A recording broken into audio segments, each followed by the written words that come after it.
I'm Wario. I'm gonna win.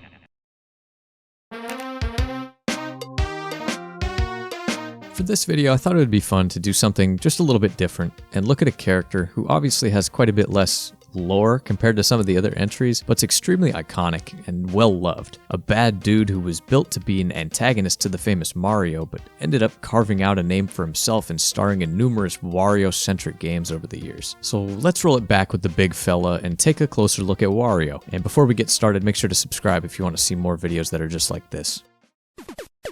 It is of course most proper to start with the creation of Wario and Nintendo's initial intentions with the character. So let me take you all the way back to 1985 in one of the first Mario games ever made, and probably the first inspiration for Wario. In the game Wrecking Crew, there was a little character named Foreman Spike. He was a pain in the ass, and instead of helping out Mario and Luigi, he would constantly be like trying to screw you up by knocking down walls and smashing doors Mario's about to walk through, stuff like that. He has kind of the big nose, yellow clothing, and is definitely interested in breaking stuff, so yeah, it's easy to see the early stages of Wario here. But it actually wouldn't be another 7 years until Wario would make his debut in 1992. It's also fun to realize that Wario was not intended to be yet another Italian character like Mario and Luigi, but actually German. There are several voice lines in Mario Party 1 and 2 that are in German, and this, along with all of the crazy machine-like Mario Kart tracks, amongst other things, kind of suggests that he was a man of industry and engineering. But that's sort of been dropped over time, and now, you know, he's just a big Italian fella.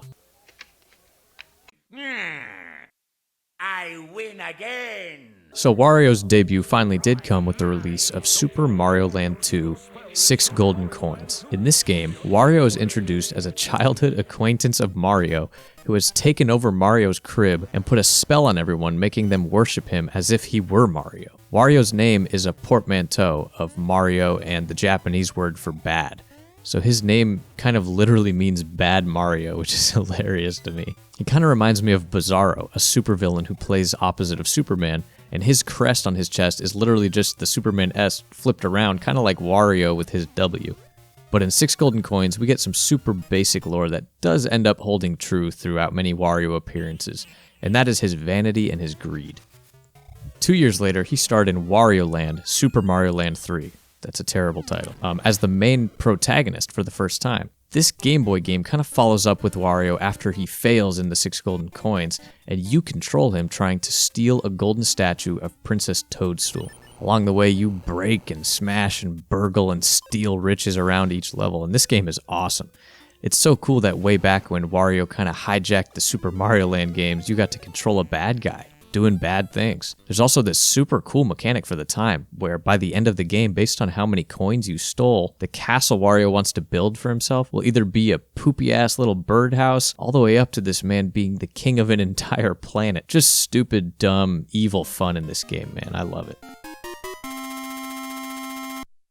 And after this, our man Wario caught fire. He was then featured in tons of games in the early 90s. Wario Woods, Wario Blast being two notable ones. Wario Blast was sort of a crossover game with Bomberman, and it introduced Wario and his connection to explosives, which is a theme that would definitely continue with him later on. He even got his own Virtual Boy game if you want to bring a vomit bag and try to play that one. It's another Wario Land title that introduced garlic being something that Wario likes, you know, kind of like Mario and his mushrooms. It also continued the trend of various endings waiting for you depending on how much cold hard cash you accumulated. This game's actually one of the best reviewed games on the Virtual Boy, so that's actually kind of awesome. After making a splash as a main playable racer in Mario Kart 64, Wario Land 2 launched in 1998 for the Game Boy Color. Now this game, oh baby, this game is a huge landmark achievement in 2D platformers for the time. Awesome art, awesome level design, framed a game about Wario getting robbed by Captain Syrup and her pirates. Stealing all the billies he had accumulated from previous adventures, you spend the game as Wario tracking down the thieves who stole all the gold that you stole. By Wario Land 2, Wario had established himself as a very unique character in the genre. While Mario hops around and throws fireballs sometimes, Wario's thicker and heavier, with an awesome shoulder charge, the ability to pick up enemies and things like that. It's awesome to revisit these games and feel the difference between Mario and Wario games at the time. In Wario Land 2 though, a definitive feature is that Wario is practically invincible. He can't die like Mario, but he does lose coins and gains negative effects if you get hit too much, so more like a Sonic game. Shortly after this, in 1998, the first Mario Party came out. This is a series that Wario would become a staple in forever to today. In a game about stealing and swindle-dwarfing your homies, Wario is a great pick, let me tell you. All through the late 90s, Wario found himself in all the other big Nintendo cast games moving forward toward the release of yet another Wario World game in 2000, also on the Game Boy Color, and then Wario Land 4 on the Game Boy Advance.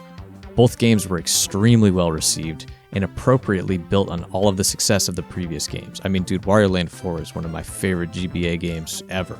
And definitely my favorite Wario game. I highly recommend that one specifically.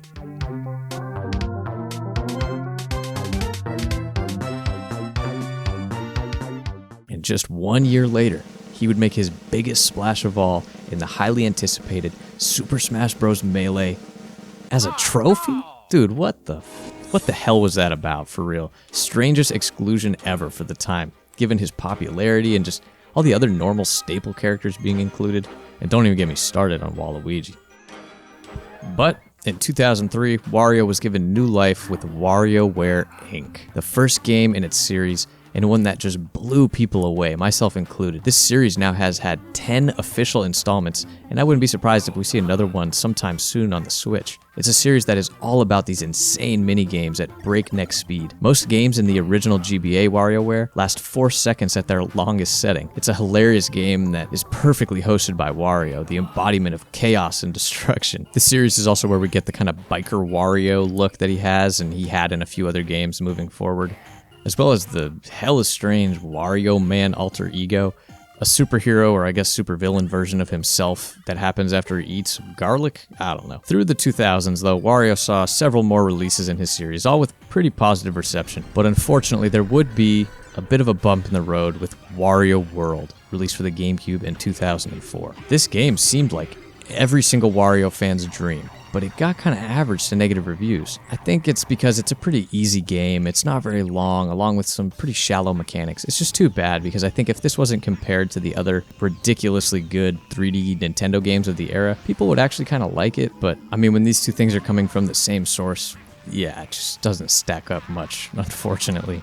After that though, Wario kind of got it back on track and got into Super Smash Bros., did a bunch of farting there, kept pissing people off in Mario Party and Mario Kart, and he had become a true top-flight Nintendo mascot.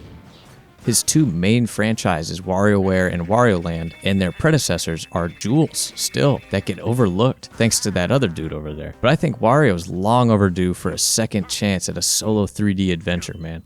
Nintendo's in a great position, though, with all of these core mascots, where like anything they make with one of them at the helm is going to sell like crazy. So maybe we could see like a Wario mining game or a Wario robbery game where you create like heists with Waluigi. I don't know. Wario's legacy though is that he allows us the player to control the bad guy.